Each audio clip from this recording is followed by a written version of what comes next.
Hello বন্ধুরা, কেমন আছে সবাই? আমি এখন যেটা ঘুঘু পাখি ছেড়ে দিব। দেখো সবাই, দেখি আর উড়ে আবার আসে কিনা আমার কাছে। রেডি, 1 2 3। যেতেছে না। চলে গেছে,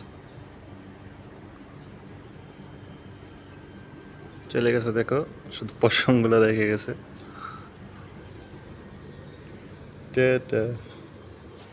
ওই চলে গেছে, ওই উপরে আছে, ওই যে দেখা যায় কিনা।